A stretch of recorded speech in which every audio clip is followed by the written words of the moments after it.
From the University of Florida College of Journalism and Communications, you're watching WUFT News at 6.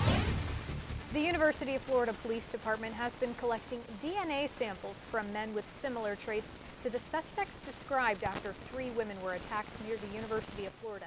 Good evening. It's Monday, September 22nd. I'm Liam Scacchetti. And I'm Zach Dahlheimer. Thanks for joining us tonight. UPD investigators have been questioning white males in an attempt to find the attacker 3 weeks after the last attack on a woman near UF's campus. WUFT's Leah Harding joins us now in the studio. Leah, who has been questioned so far? Zach, Erica Hernandez and I had an exclusive interview with a UF student who said he was questioned by University of Florida Police Department and then was asked to give a sample of his DNA. The student consented to the sampling and questioning, but said he only did so to clear his name in the investigation. A white male, more than 6 feet tall, with a large build. That's the description multiple victims gave after being attacked near the University of Florida.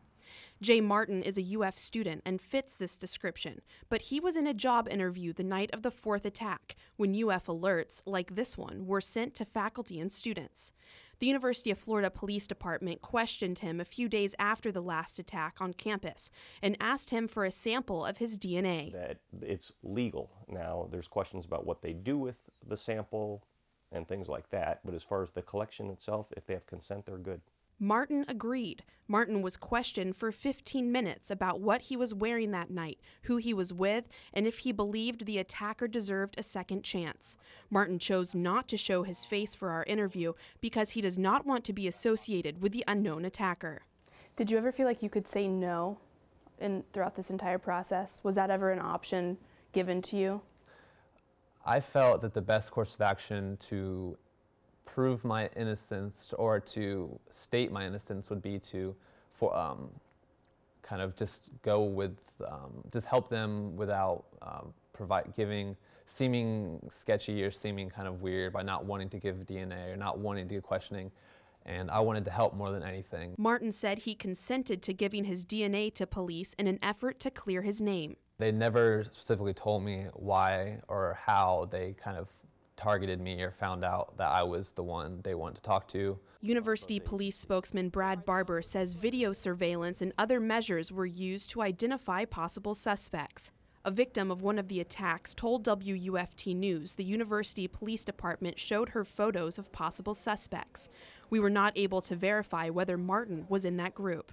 The victim said, "I just don't think there is enough information to narrow down 50,000 students to one person just from blurry videos and clothing identification."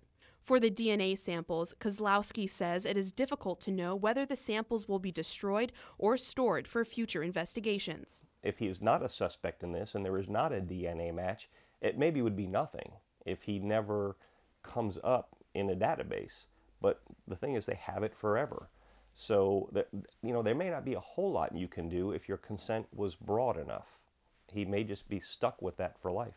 Well, right now they're with our department. They're part of this investigation, and they will not be going anywhere unless these individuals are deemed to become more of a suspect in the particular case. Once that takes place, then the DNA sample can be provided to FDLE.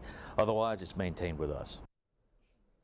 The Gainesville Police Department is also collecting DNA samples for this case. Officials there say those samples have been sent to FDLE for analysis. They say these numbered samples are retained without names unless a match is found. The University Police Department said they have not found any DNA matches and said they have taken DNA samples from about 10 white males so far. GPD would not release how many times they have gathered these samples as well. For an in-depth look and updates to this story, visit WUFT.org.